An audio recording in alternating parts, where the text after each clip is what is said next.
Assalamualaikum warahmatullahi wabarakatuh.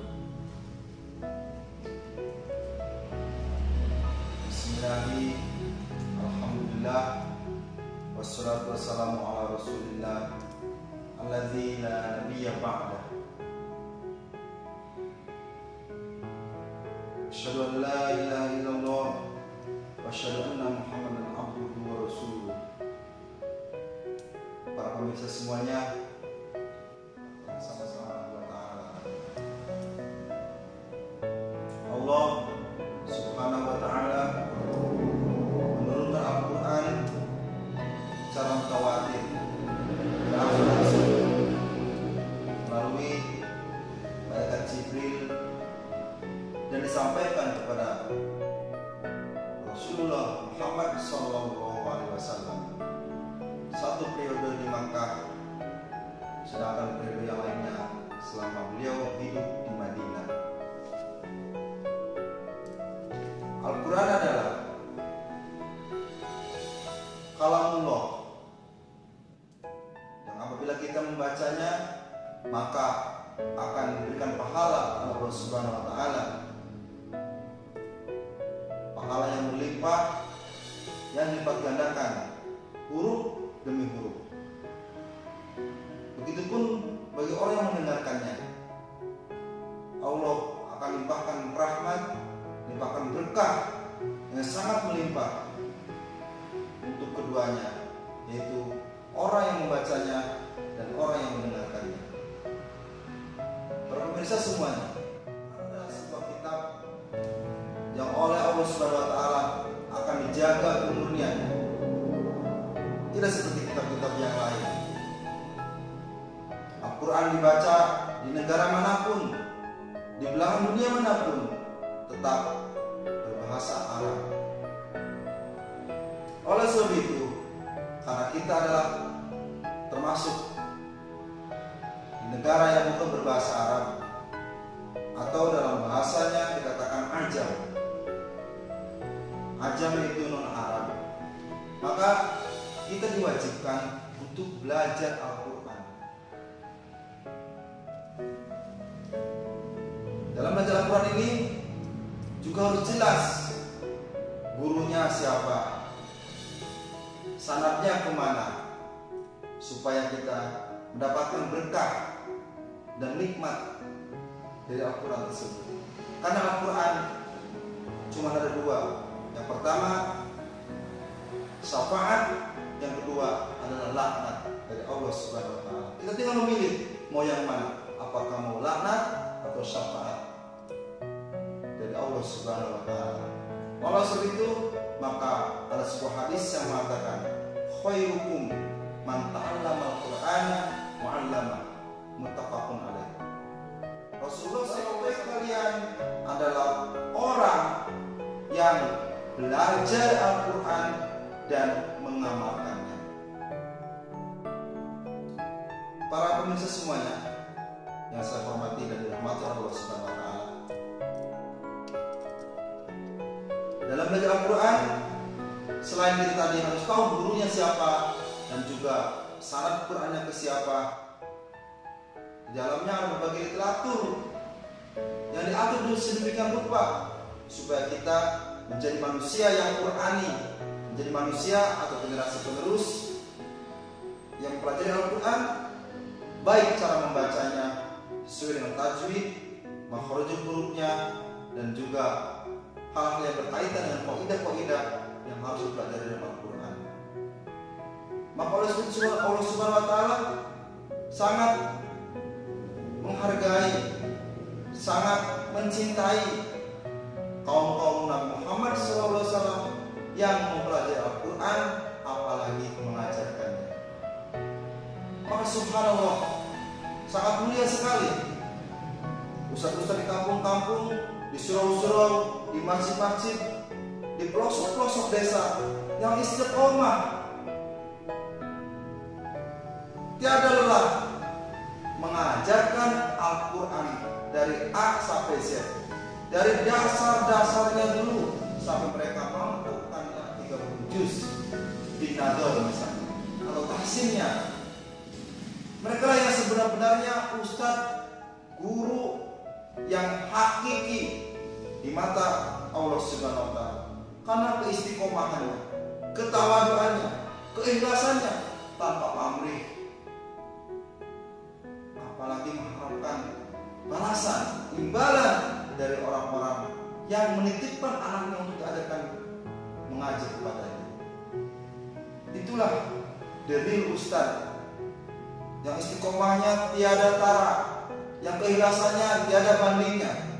Maka oleh sebab itu, anak-anak muda yang ketika merantau kemanapun, entah itu dalam rangka pendidikan, studi, atau dalam rangka mencari nafkah, ketika mereka pulang kampung masing-masing, ke halaman masing-masing, maka mereka jangan pernah lupakan jasa guru ngaji yang telah mengajarkan kepada kita huruf demi huruf, kalimat demi kalimat, harokat demi harokat, untuk dirangkaikan dan bisa membaca Al-Quran dengan tartil sesuai tuntutan dari hadis Nabi dan juga tajwid yang lain sebagainya. Makanya ada dikatakan malam jauhil Quran bahwa atim.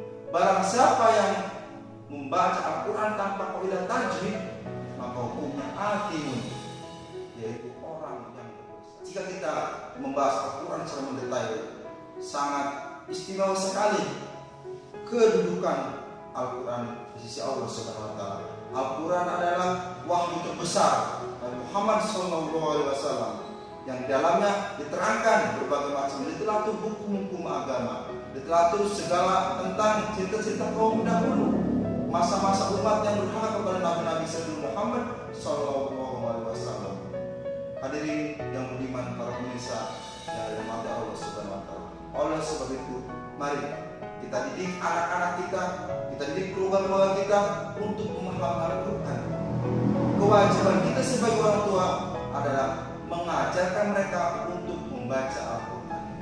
Jika kita tidak mampu karena kesibukan, karena hal lain sebagainya, maka titipkanlah anak tersebut kepada ustadz, guru ngaji yang memang mereka sudah siap untuk berjuang jiwanya, raganya, bahkan ekonominya untuk mendedikasikan diri berjuang jihad di jalan Allah untuk mengajarkan Al-Quran kepada anak-anak muslim semuanya.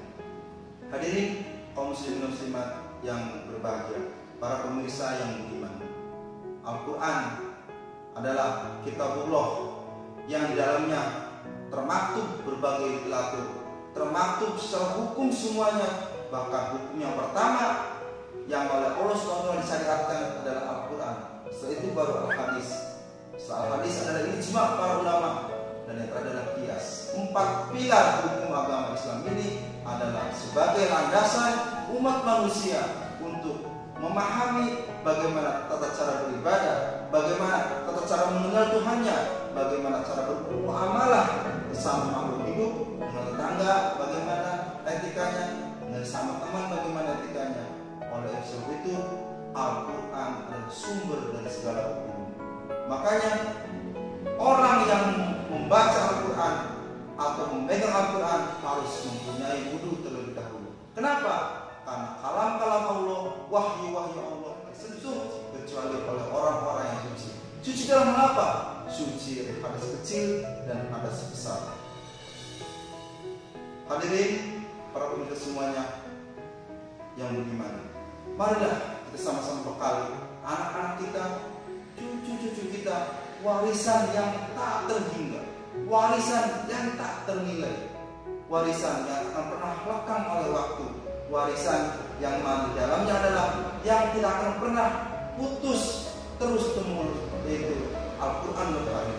Jika anak kita bisa membaca Al-Quran, apalagi sampai menghafalnya, maka setiap tetes keringat, setiap harta yang kita belanjakan untuk membiayai anak-anak kita supaya mereka mengkaji Al-Quran, maka itu semuanya Kembali kepada hadis yang tadi, Rasulullah SAW mengatakan, khairukum man ta'allama al-Quran. Sebaik-baik kalian adalah orang yang belajar Al-Quran wa 'allamahu, dan mengajarkannya. Setelah kita bisa belajar Al-Quran, maka berkah dari langit akan turun kepada orang-orang yang setiap harinya selalu mu'allaqun bil Quran, bergantung hanya kepada Al-Quran, membacanya, menderesnya, mempelajarinya, bahkan sampai dipelajari tafsiran-tafsirannya. Oleh sebab itu, maka orang yang membaca Al-Quran dengan baik dan benar, memahami terjemahannya, memahami tafsirannya, maka kelak di akhirat bersama kiramil bararah, bersama para malaikat, para syuhada, para sholihin. Dan ada orang yang membaca Al-Quran, dia tak tahu fihi bahwa syakul lahu ajrun. Berat membacanya, tidak lancar membacanya, maka bagi dia hanya 2 pahala. 2 pahala itu dihitung dari mana? Bukan 1 kalimat 2 pahala, tapi huruf per huruf dihitung 2 pahala. Seperti contoh alif lam mim. Alif 2 pahala, lam 2 pahala, mim 2 pahala. Subhanallah, begitu berkah orang-orang yang belajar Al-Quran, orang-orang yang di dalamnya hatinya selalu terpacu kepada Al-Quran. Marilah bersama-sama kita pelajari Al-Quran, mempelajarinya dengan langsung kepada gurunya yang mempunyai sanad yang tersambung kepada Jibril alaihissalam sebagai makhluk pertama, makhluk abstrak pertama yang langsung mengajarkan Al-Quran kepada sang pemilik wahyu Muhammad Sallallahu Alaihi Wasallam. Mudah-mudahan ada manfaatnya. Marilah sekali lagi kita sama-sama pelajari Al-Quran, tanamkan kepada anak cucu kita untuk mencintai Al-Quran yang kelak kemudian hari jika kita sudah meninggal, maka mereka mengirimkan bacaan-bacaan Al-Quran kepada kita yang sudah meninggal, dan insya Allah itu semuanya berpahala kelak kemudian hari. Amin ya rabbal alamin. Ala hadiniyah wa ala kulli sholiah wa ala mufiq lakum. Wassalamualaikum